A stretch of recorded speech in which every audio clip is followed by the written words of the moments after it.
Happy new year जय जगन्नाथ।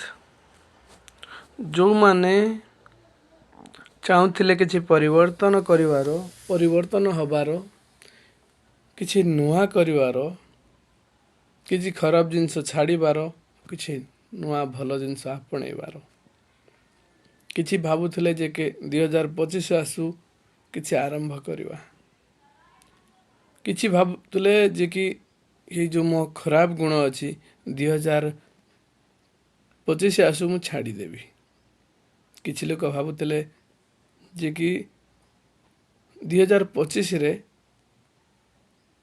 जे कि मु बहुत किसी करमी कि भल भल जिनस भल कर्म भल विचार किए भावुला मु जिम करमी विभिन्न प्रकार समस्त किसी ना किसी उद्देश्य थिला जे किसी करिवार किसी छाड़बार किसी पाइबार सी समय दोस्त आसी जाइए। तो जो मैंने चाहूँगी जहाँ भाभी ताकू करंतु आउ दृढ़ संकल्प नियंतु जे कि मु करमी आ मु करि पारिमी। जदि बड़ करि पारना ना छोट करंतु से छोट छोट दिने केतले बड़ हो जिवो आमे जानि पारियानी। समस्त चेष्टा करंतु से निश्चित भाव में सफल हब। जय जगन्नाथ।